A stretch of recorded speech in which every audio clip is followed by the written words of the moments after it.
Sapa Indonesia Pagi hadir saudara kali ini di segmen Kompas Bisnis bersama saya Putri Oktaviani. Survei Industri Hotel Indonesia menunjukkan ancaman badai PHK di sektor perhotelan akibat penghematan anggaran kementerian dan lembaga. Survei dilakukan pada 726 responden dari 717 hotel di 30 provinsi dengan rata-rata jumlah 178 kamar per properti. Dalam survei ini, saudara, 88% responden memperkirakan akan melakukan pemutusan hubungan kerja atau PHK untuk mengurangi biaya upah pekerja. 58 responden menjawab akan mengantisipasi potensi gagal bayar pinjaman kepada bank. 48% responden memperkirakan akan melakukan penutupan hotel karena defisit operasional. Pengusaha memproyeksikan hingga semester 1 tahun 2025 akan terjadi penurunan pendapatan hingga 30% secara tahunan sehingga akan berdampak pada pemutusan hubungan kerja. Mayoritas responden menilai penurunan meetings, incentive, conventions, and exhibition atau MICE akan berdampak pada operasional hotel. Selama ini, saudara, permintaan pemerintah merupakan kontributor terbesar terhadap pemanfaatan MICE.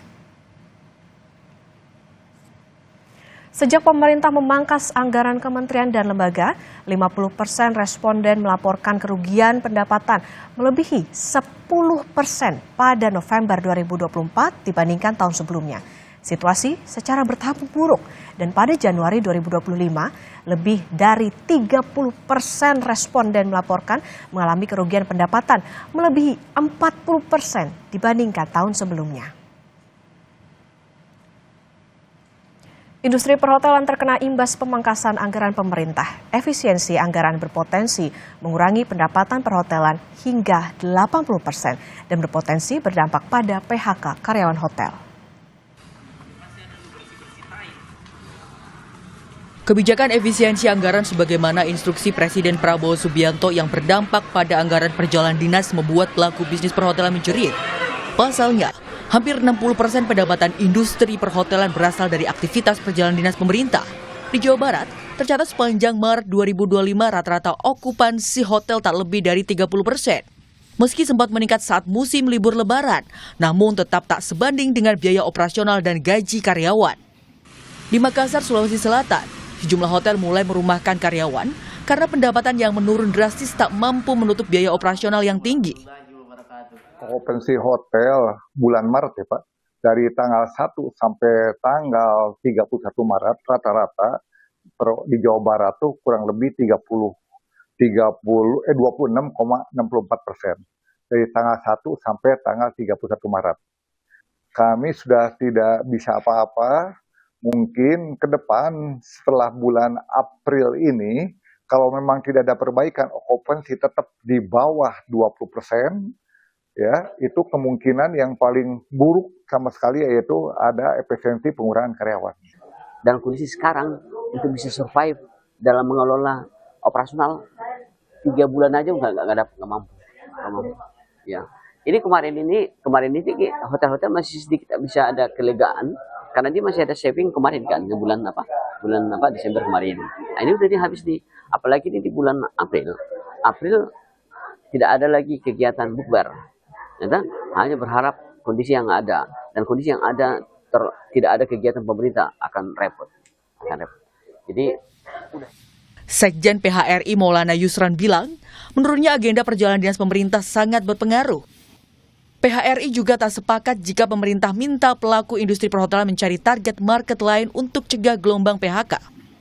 Sampai saat ini baik pusat maupun daerah itu belum terlihat di berbagai daerah. Nah, ini juga menjadi satu yang menjadi tantangan tersendiri bagi bisnis hotel ya, apalagi khususnya kalau kita bicara setelah Lebaran, kita baru mengalami peningkatan okupansi semasa Lebaran di tengah pada fase bulan Ramadan atau bulan Maret itu memang benar-benar dalam kondisi yang sangat rendah, yaitu di rata-rata okupansi 20%. Pemerintah ingin berharap kita mencari pasar baru di dalam situ. Ini nggak satu hal yang mudah. Merubah satu ekosistem yang sudah terbentuk itu ke arah yang berbeda itu juga butuh suatu proses. Kalau kita melakukannya secara sporadis, tentu dampaknya juga akan dirasakan banyak selain dari pelaku usaha juga terhadap masyarakat yang di mana. Presiden Prabowo Subianto resmi mengeluarkan instruksi efisiensi anggaran pada Januari 2025. Perjalanan dinas dan kegiatan pertemuan merupakan komponen dana yang diminta oleh Presiden untuk dipangkas. Tim Liputan Kompas TV. Saudara, setelah terpuruk akibat pandemi COVID-19, kinerja industri perhotelan terancam kembali merosot. Lebih lengkap kita akan bahas bersama Ketua Umum Perhimpunan Hotel dan Restoran Indonesia, Haryadi Sukamdhani. Selamat pagi Pak Haryadi, selamat datang di studio Kompas TV. Selamat pagi Mbak Okta. Pak, kita mungkin membuka dengan melihat bagaimana saat ini sektor perhotelan seperti apa sih Pak kondisinya? Ya jadi memang segmen pasar pemerintah itu besar Mbak. Jadi secara nasional tahun 2024 itu sekitar 40% nasional ya. Jadi kalau per daerah itu bisa berbeda-beda. Seperti misalnya saya ambil contoh Kalimantan, Sulawesi ya, pokoknya di luar Jawa, Sumatera itu bisa sampai 70%. Jadi bisa dibayangkan begitu pemerintah menghentikan kegiatannya itu langsung memang dampaknya sangat luar biasa. Dan yang juga membuat kita surprise, bahkan Bogor yang dekat dengan Jakarta itu yang paling duluan mendeklar 2 hotelnya tutup operasi gitu. Nah, jadi di sini yang perlu kami sampaikan adalah bahwa karena masyarakatnya atau sebagian kalangan menganggap bahwa kenapa kok hotel itu bergantung banget sama pemerintah itu ya. Nah, jadi saya mesti jelaskan bahwa memang selama ini pasar itu memang terbentuk oleh permintaan pemerintah itu ada gitu loh. Nah, sehingga kita membangun hotel, menyiapkan kamar, menyiapkan ruang meeting itu karena memang ada pasarnya. Nah, sekarang ini yang menjadi masalah adalah selama kuartal pertama, Januari sampai Maret itu pemerintah sama sekali memang tidak ada kegiatan, sama sedikit sekali, sangat-sangat minor. Jadi ini yang mengakibatkan efeknya tuh ternyata sangat besar. Jadi kami pikir tadinya kalau pemerintah itu mengurangi budgetnya, kita harapkan korporasi ataupun masyarakat umum ya yang FIT itu masih jalan. Ternyata itu enggak juga Mbak Okta. Jadi ini rupanya bahkan BUMN juga nggak ada kegiatan. Jadi ini luar biasa. Jadi saya tidak tahu ya mode ini diikuti oleh hampir semua customer dari hotel kita. Oke, artinya memang di awal saja sudah segitu besarnya Pak ya untuk berdampak terkait dengan efisiensi ini. Lantas Pak, kalau tadi dikatakan sudah ada yang melaporkan, ada yang tutup, seperti tadi di Bogor ada 2 yang tutup. Sejauh ini Pak RI sudah melihat belum, sudah ada berapa yang melaporkan, misalnya tadi penutupan berapa, kemudian sudah ada belum Pak yang merealisasikan PHK itu sendiri sebagai salah satu dampak? Tadi survei yang kami lakukan, yang tadi dibacakan oleh di bumper tadi, itu kita lakukan adalah sebelum Idul Fitri. Jadi memang kami ingin mengetahui ini trennya gimana sih persepsinya anggota PHRI gitu ya. Ternyata ya seperti itu hasilnya. 88% itu sudah clear mereka akan melakukan PHK. 58% mereka sudah antisipasi untuk mengalami permasalahan dengan perbankan. Mereka harus restructuring dan sebagainya. Dan sebagian tadi menyatakan akan tutup gitu kan. Sekitar 48% kalau saya tidak salah tadi ya. Jadi ini menurut saya ada sesuatu hal yang serius. Serius itu ini kan sebetulnya kebetulan data di kami cukup baik ya, artinya kita bisa membaca trennya. Nah, bagaimana dengan yang lain gitu kan? Ini kita yang datanya cukup baik aja kita udah bisa mengukur itu. Jadi ini mungkin ya kalau boleh saya bilang ya udah lampu kuning menuju merah nih untuk pemerintah untuk segera mengatasi daripada anggarannya gitu. Karena kan jasa akomodasi ini hanya salah satu Mbak, perjalanannya hanya salah satu dari komponen belanja pemerintah itu ya. Oke, kalau tadi dikatakan Pak itu kan surveinya sebelum Idul Fitri, bahkan dampaknya sudah segitu besar. 88 menyatakan bahkan akan melakukan PHK. Artinya kemarin kan momen Idul Fitri menjadi momen lah ya, banyak orang yang berlibur dan lain sebagainya. Ini cukup membantu tidak Pak dalam sektor? Nah itu jadi kemarin itu okupansi selama Hari Raya Idul Fitri Mbak itu ternyata 20% lebih rendah dari tahun lalu. Dan dari sisi liburannya, banyak masyarakat kita itu tidak mengambil liburan. Atau kalau mereka liburan, mereka memperpendek hari liburnya. Jadi tidak sampai sepenuhnya hari libur Lebaran itu mereka melakukan perjalanan di luar kota. Seperti itu. Jadi kondisinya memang kalau boleh saya sampaikan memang itu confirm bahwa terjadi penurunan daya beli karena tidak hanya hotel saja, kami juga mengecek ke teman-teman di jasa pusat rekreasi, taman rekreasi itu juga mencatat penurunan juga Mbak gitu. Oke, sudah ya mayoritas responden ya Pak ya, Iya, tadi 88% itu tadi. Pak, artinya sekarang karena kondisinya seperti ini, proyeksinya juga 2025 nampaknya juga kurang bagus gitu. Sudah berapa banyak yang misalnya minta tolong begitu Pak, atau komunikasi yang terjalin? Semuanya sudah. Kalau anggota PR itu kan sekitar 3.600 Mbak ya, yang aktif, yang mereka bayar iuran. Itu semuanya sudah menyatakan ini bahaya gitu. Betul-betul artinya dampaknya bisa nanti kalau lebih lanjut ya banyak hal-hal yang tidak kita inginkan lah, terkait dengan masalah PHK-nya, terkait dengan masalah pembayaran pajaknya nanti, terkait juga dengan untuk mata rantai yang ada, perbankannya dan sebagainya, tuh banyak hal yang nanti terjadi, Pak. Oke, tapi kalau komunikasi dengan pemerintah begitu misalnya Pak? Ya, sudah kami sampaikan, kami sudah menyurati, bahkan dari bulan November sudah kami surati kepada Pak Presiden, kepada Ibu Menteri Keuangan, dan juga melalui beberapa jalur kami juga menyampaikan juga ke dalam hal ini di Kementerian Keuangan melalui Wamen ya, Wamenq, dengan Kementerian Pariwisata, karena kami pembinanya adalah di Kementerian Pariwisata, sudah sangat-sangat intens sekali.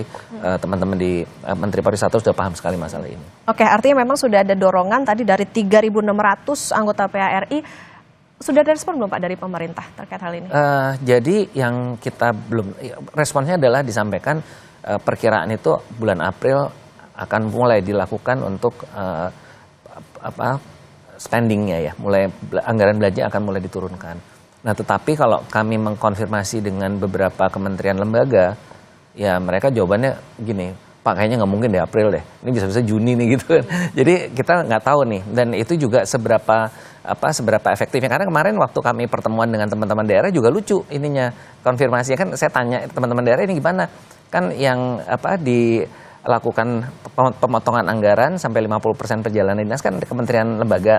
Di daerah bagaimana? Mesti daerah kan ada Pemda ya, belanja di Pemda. Itu rupanya menarik. Teman-teman di daerah itu menyampaikan, oh Pak, di daerah itu juga kita problem karena kita menanyakan kepada Pemda, Pemdanya sekarang disuruh ikutan mengalokasikan untuk makan bergizi gratis. Ada di situ juga. Lalu ada yang baru lagi juga diminta untuk mengalokasikan Koperasi Merah Putih gitu. Jadi ini juga, ini kalau begini kan berarti alokasi dananya memang untuk aktivitas ya. Jadi pemerintah daerah, ini saya contoh pemerintah daerah ya, karena pemerintah daerah kan juga anggarannya terbatas. Nah sekarang kalau dialokasikan lagi untuk program dari pusat seperti itu, mereka kan nggak punya ruang gerak untuk anggarannya. Ya, jadi ini yang kita khawatir juga di daerah, nanti bisa-bisa kegiatannya seperti apa gitu. Kalau semuanya alokasi mereka pun diminta untuk mendukung program pemerintah pusat, kan daerah kan juga punya program sendiri kan. Oke, berarti memang ya menjadi kekhawatiran juga bahwa tidak hanya secara nasional ya Pak, tapi juga bahkan di daerah juga. Ya, bahkan BUMN pun juga melakukan pengurangan kegiatan. Bahkan swasta pun juga. Jadi kita melihatnya kok trennya semuanya jadi kayak orang domino gitu. Kayak berhenti semua gitu, kayak berhenti mengadakan kegiatan begitu. Oke, baik, tentu ini yang menjadi catatan nantinya, tapi terkait dengan bagaimana strategi yang akan ditempuh dari industri hotel maupun juga bagaimana respon pemerintah dan lain sebagainya, tentu akan kita bahas nanti Pak seusai jeda, dan saudara tetap bersama kami di Kompas Bisnis. Masih di Kompas Bisnis Saudara, dan kita masih bersama dengan Ketua Umum Perhimpunan Hotel dan Restoran Indonesia, Haryadi Sukamdhani. Pak Haryadi, tadi dikatakan bahwa memang saat ini banyak sekali kekhawatiran, tidak hanya pendapatan industri hotel, terutama kalau di 2025 ini dikatakan nampaknya agak lesu, kemudian juga tadi kekhawatiran bahkan tidak hanya secara nasional tapi juga bahkan ke daerah. Lantas strategi apa Pak yang bisa dilakukan supaya pelaku bisnis ini bisa mempertahankan atau sekedar yang menyambung nyawa, jangan sampai terjadi misalnya tadi kayak PHK, penutupan dan lain sebagainya? Jadi memang yang pertama harus dilakukan itu adalah pemerintah segera mengeksekusi anggaran belanjanya, karena memang ada kebutuhan di sana ya Mbak ya. Jadi itu harus segera dilakukan eksekusinya. Kedua, sebaiknya pemerintah melihat lagi program-programnya itu harus dilihat mana yang memang akan memberikan pertumbuhan ekonomi atau malah menjadi kontraksi. Jadi prioritas juga harus dilihat. Nah, yang ketiga itu kita harus mendorong kembali program kita untuk mendatangkan wisatawan mancanegara. Ini menurut saya harus menjadi komitmen nasional ya, dan pemerintah seharusnya memberikan prioritas untuk pertumbuhan pariwisata ini, untuk sektor pariwisata. Dimana kita lihat kan memang di Asacita tuh nggak ada tuh pariwisata nggak masuk. Kemarin Saresean juga saya lihat nggak dibahas masalah pariwisata. Nah padahal pariwisata ini adalah sebagai jaring pengaman sosial sebetulnya, karena dia bisa menampung pekerja yang tidak memerlukan kualifikasi keterampilan yang cukup tinggi ya. Artinya dia bisa sangat fleksibel gitu loh. Dan itu kalau catatan dari Kemenpar yang saya lihat statementnya dari Ibu Menteri pada waktu awal Januari itu sekitar 25 juta orang yang ada di dalam sektor ini yang terkait ya. Jadi yang terkait pekerja di sektor ini ada 25 juta orang. Jadi ini adalah sesuatu hal yang menurut saya harusnya menjadi prioritas. Dan di dalam kaitan juga dengan situasi gejolak global seperti ini, kalau pariwisatanya maju itu kan juga devisa ya.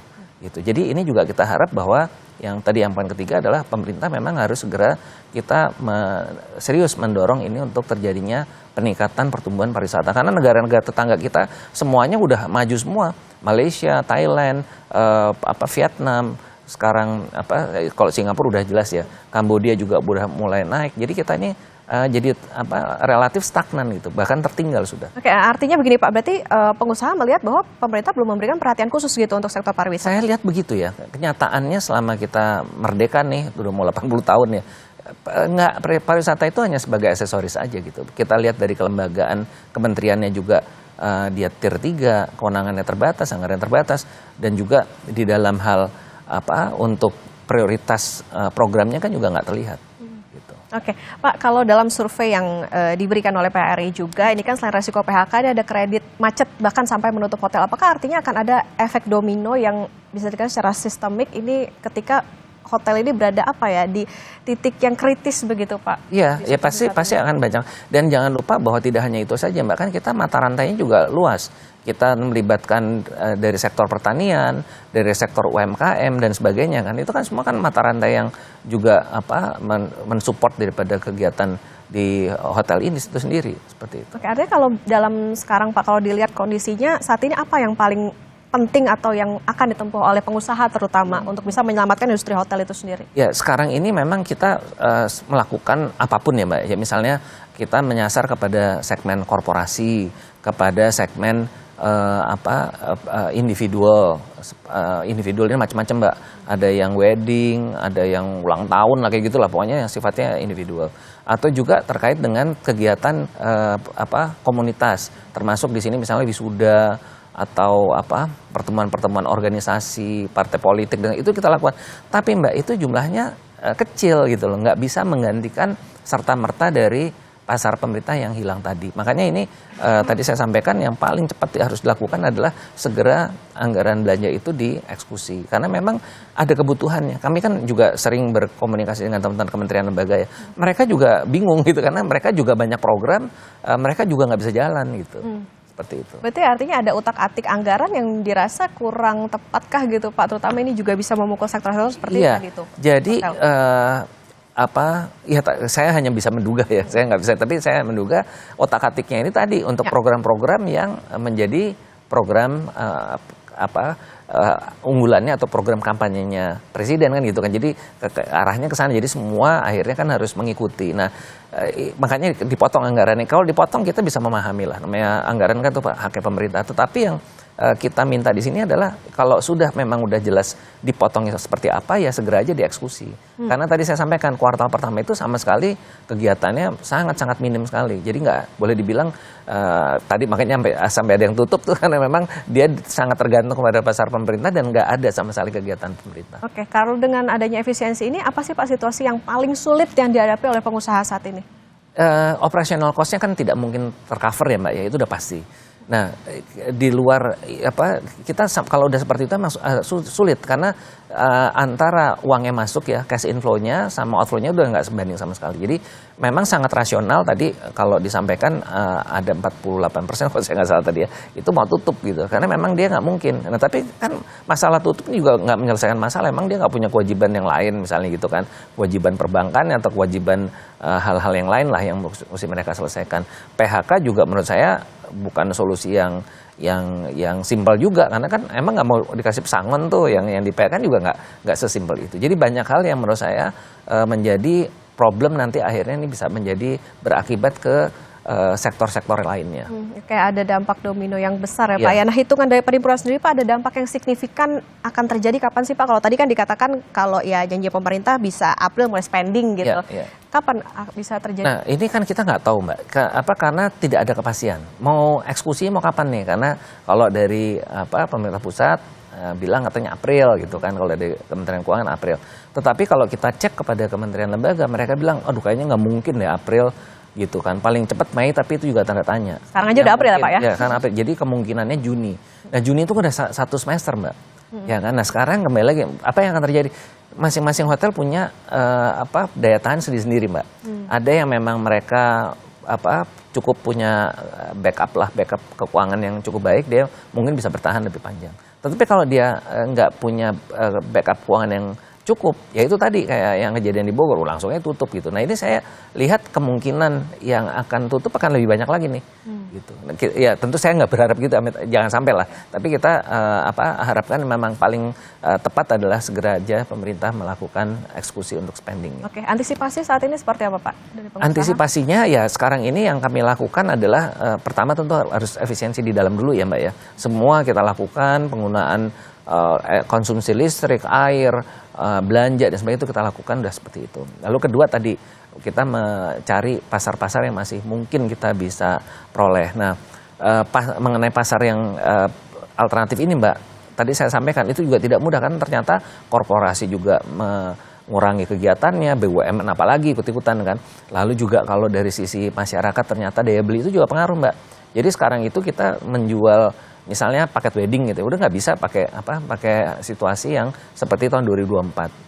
Harus ditekan sedemikian rupa mengikuti dari kemampuan daya beli masyarakat. Oke, jadi yang babak belur nih nggak cuma rakyatnya doang, tapi ternyata pengusaha pun. Iya, semuanya kena. Gitu. Oke, nah Pak, saat ini mungkin kalau bisa disampaikan ke pemerintah, komitmen sebetulnya yang dibutuhkan dari pemerintah seperti apa? Kalau tadi dikatakan ya ini nampaknya butuh tidak hanya sekedar tadi janji-janji kapan mau spending dan lain sebagainya. Selain daripada spending, yang juga kita butuh dukungan itu adalah antisipasi terhadap kredit yang bermasalah. Ya, jadi ini juga kami belum sempat nih terus terang bicara dengan OJK, tapi kami akan lapor juga ke OJK agar kiranya juga siap-siap relaksasi. Karena ini juga kemungkinan pasti ada masalah ya dengan masalah cash flow. Lalu kedua juga dengan kami perlu koordinasi dengan Kementerian Dalam Negeri terkait dengan pajak hotel dan restoran yang juga mungkin akan bermasalah. Itu juga harus antisipasi relaksasi. Ini antisipasi kalau tadi sampai satu semester terjadi masalah, karena itu impact-nya besar tuh Mbak. Kalau satu semester itu pasti problem, jadi akan geser semuanya. Nah kita juga harus bicara agar pemerintah daerah itu juga siap-siap juga untuk jangan udah situasi gini, ini kan situasi yang tidak kita harapkan ya terjadi. Itu juga nanti masalah dengan pemerintah daerah untuk melakukan relaksasi pajak hotel dan restoran juga harus dilakukan. Oke. Dengan situasi seperti ini Pak, masih optimis nggak para pengusaha untuk bisa berjalan? Karena kan ya kalau misalnya dikatakan tadi kuartal pertama ini cukup menentukan, ini udah masuk bulan keempat, artinya tinggal 2 bulan lagi bisa dikatakan gitu? Ya kita sebagai manusia harus selalu optimis. Apapun itu ya, kita pernah mengalami tahun 98, mengalami COVID dan sebagainya, kita harus optimis. Tetapi saya sampaikan, kita optimis tapi tentu dengan mengambil langkah-langkah yang rasional ya, langkah-langkah strategis juga gitu. Ya tadi termasuk kayak penghematan dengan PHK lah, dengan segala macam itu kan termasuk adalah upaya kita untuk survival itu sih. Tapi kami harus tetap optimis karena bagaimanapun juga masalah ini kan bukan hanya di jasa akomodasi, semuanya juga akan mengalami masalah. Dan harapan kita dengan permasalahan yang kita hadapi salah satunya oleh kami, ini juga akan mendorong presiden ya pemerintah untuk lebih realistis di dalam menyusun anggaran belanjanya nanti. Ya, oke, lagi-lagi komunikasi dengan pemerintah ya Pak ya harus diutamakan. Tentu ini harus bisa menjadi catatan bahwa itu tadi industri hotel nyatanya bisa berdampak, termasuk juga hajat hidup orang banyak karena tadi bisa berdampak pada paling parahnya ya itu tadi bisa tutup bahkan PHK dan lain sebagainya. Tentu menjadi perhatian khusus, terutama tadi ada banyak insentif bisa dikatakan ya Pak ya yang dibutuhkan oleh pengusaha seperti misalnya relaksasi dan lain sebagainya. Diharapkan ini bisa memperbaiki kondisi perhotelan terutama karena di kuartal pertama nampaknya juga kurang baik. Diharapkan ada pembenahan dari pemerintah. Terima kasih Ketua Umum Perhimpunan Hotel dan Restoran Indonesia Pak Haryadi Sukamdhani sudah bersama di Kompas Bisnis. Sehat selalu Pak Haryadi.